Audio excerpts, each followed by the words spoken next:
നമ്മൾ ഇന്നിവിടെ ഒരു മുരിങ്ങക്ക തോരൻ വെക്കുകയാണ്. അപ്പം മുരിങ്ങക്ക ഇങ്ങനെ അകത്തുള്ള സംഭവം മാത്രം ഇങ്ങനെ സെപ്പറേറ്റ് ചെയ്ത് എടുത്തിട്ട് വെച്ചിട്ടുണ്ട്. ഇത് പിന്നെ പരിപ്പിടുന്നില്ല കേട്ടോ. പിന്നെ കുറച്ച് സവാള, കുറച്ച് വറ്റൽമുളക്, ഇത് പീസായിട്ട് ഇടണേ. പിന്നെ കുറച്ച് തേങ്ങ സംഭവങ്ങൾ. ഇപ്പം നമ്മളിപ്പോൾ കുറച്ച് ഐറ്റംസ് മാത്രം ഒന്ന് മിക്സിയിൽ ഇട്ടിട്ട് ഒന്ന് ഒതുക്കിയെടുക്കാം. അരയ്ക്കണ്ട കേട്ടോ, ഒതുക്കിയെടുക്കാം. അപ്പോൾ ഈ മുരിങ്ങക്കയുടെ ഈ വലിയ പീസസ് ഇല്ലേ, അപ്പോൾ വലിയ പീസസ് നിങ്ങൾ മുറിക്കുമ്പോൾ അത് കിട്ടിയില്ലെങ്കിൽ തന്നെ ഒരു കുറച്ച് സംഭവം മുരിങ്ങക്കായുടെ ഈ ഫ്ലഷ് മാത്രം എടുത്തിട്ട് നമ്മളൊന്ന് അരയ്ക്കുമല്ല, ഒന്ന് ഒതുക്കിയെടുക്കണം. നമ്മളിത് മിക്സിയിലേക്ക് ഇട്ടിട്ടുണ്ട്. ഇത്രയും നമ്മളൊന്ന് ഒതുക്കി എടുക്കാൻ പോവാണ്. ഇപ്പോൾ വലിയ പീസസ് എനിക്കിവിടെ ഉള്ളത് കൊണ്ട് ഞാൻ അത് സെപ്പറേറ്റ് ചെയ്തിട്ട് ഒതുക്കിയെടുക്കാം. പിന്നെ കുറച്ച് തേങ്ങയും കൂടി ഇടുക. ഒന്ന് ഒതുക്കിയെടുത്താൽ മതി, അരച്ച് കുളമാക്കരുത്.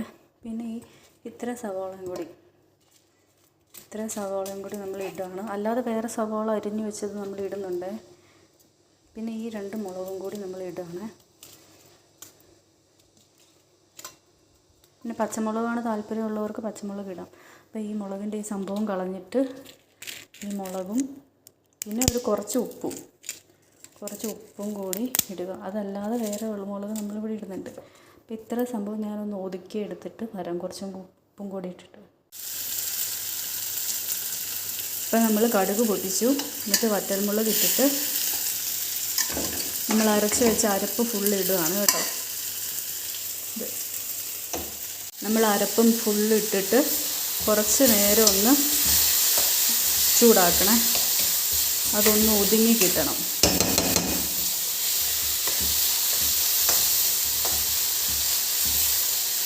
ഇനി നമുക്ക് ഈ മുരിങ്ങക്ക ചീകി എടുത്തിടാവേ.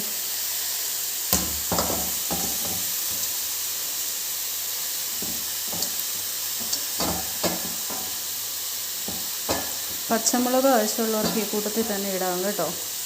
ഞാൻ വറ്റൽമുളക് മാത്രമേ യൂസ് ചെയ്തിട്ടുള്ളൂ.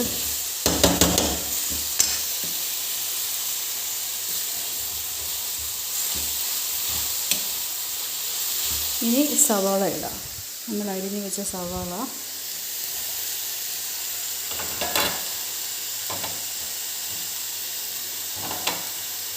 കടുക് പൊട്ടിക്കുമ്പോൾ നമ്മൾ സവാള ഇടണ്ട കേട്ടോ. ഇങ്ങനെ ചെയ്യുന്നതാണ് ഈ കറിക്ക് നല്ലത്.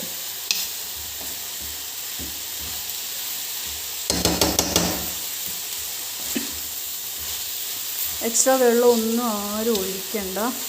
ഈ മുരിങ്ങക്കായയുടെ ആ ഒരു ഫ്ലഷിൽ തന്നെ നല്ല വെള്ളമുണ്ട്. പിന്നെ തേങ്ങക്കകത്തും അത്യാവശ്യം നല്ല വെള്ളമുണ്ട്, എണ്ണയും കാര്യങ്ങളൊക്കെ ഉണ്ടല്ലോ. ഇനി കുറച്ച് മഞ്ഞൾ പൊടിയും കൂടി ഇടുക. ഉപ്പ് പിന്നെ നമ്മൾ അരയ്ക്കാൻ നേരത്ത് ഉപ്പ് ചേർത്തതായിരുന്നു.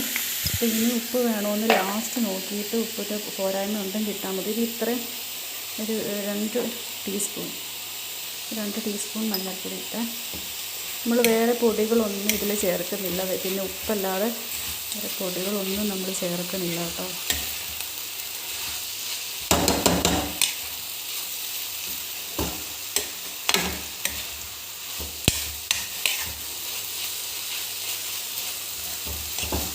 ശരിക്കും ഇളക്കണം.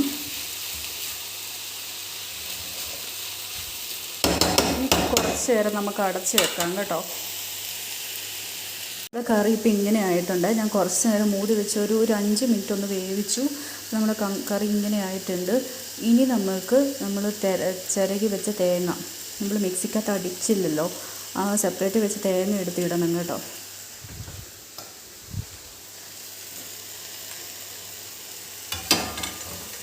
പിന്നെ മിക്സിക്കകത്ത് നമ്മൾ മൂടി വെച്ച് നമ്മൾ 5 മിനിറ്റ് വേവിക്കുമ്പോഴും ഇടയ്ക്കൊന്ന് തുറന്ന് ഒന്ന് ഇളക്കി കൊടുക്കണം കേട്ടോ. കാരണം ഇത് ഇപ്പോൾ അതേ നോക്കിയാൽ നമ്മുടെ കറി ഇവിടെ സെറ്റായിട്ടുണ്ട് കേട്ടോ. ഇത് പാവയ്ക്കത്തോരനൊക്കെ പോലെ ഉണ്ടല്ലേ, പക്ഷെ നല്ല ടേസ്റ്റ് ഉണ്ട്. ഞാൻ കഴിച്ച് നോക്കിയായിരുന്നു കണ്ടോ. അപ്പം ചെറുതായിട്ട് അടി പിടിക്കാനൊക്കെ തുടങ്ങിയിട്ടുണ്ടായിരുന്നു. ഞാൻ പിന്നെ ഇടയ്ക്കിടയ്ക്ക് ഇളക്കുന്നതുകൊണ്ട് കുഴപ്പമില്ല. അത് പറഞ്ഞാൽ ഇടയ്ക്കിടയ്ക്കൊക്കെ തുറന്ന് ഇളക്കണം. പിന്നെ നമ്മൾ വെള്ളമൊന്നും ചേർക്കാതെ ഇതുണ്ടാക്കുമല്ലോ, അപ്പോൾ നല്ല പ്രത്യേക ടേസ്റ്റ് ഉണ്ടാവും ഇതിന്. അപ്പോൾ നിങ്ങളിത് ട്രൈ ചെയ്ത് നോക്കുക. ഞാൻ ദേ ഇത്ര മുരിങ്ങാക്കോലിൻ്റെ ഫ്ലഷാണ് എടുത്തത്. ഇത്രയും എടുത്തിട്ടുള്ളൂ. എന്നാലും നമുക്ക് ഇത്രയും കറി കിട്ടി. ഇനിയും ഫ്രിഡ്ജിൽ ബാക്കി മുരിങ്ങാക്കോൽ ഇരിക്കുകയാണ് കേട്ടോ. ഇതുകൊണ്ട് അത് നമ്മുടെ വീട്ടിൽ നിന്ന് കിട്ടിയതാണ്. നമ്മളിവിടെ നട്ട് വളർത്തിയ മുരിങ്ങക്കായാണ്. വിഷമൊന്നും അടിക്കാതെ നല്ല ഫ്രഷ് സാധനമാണ്.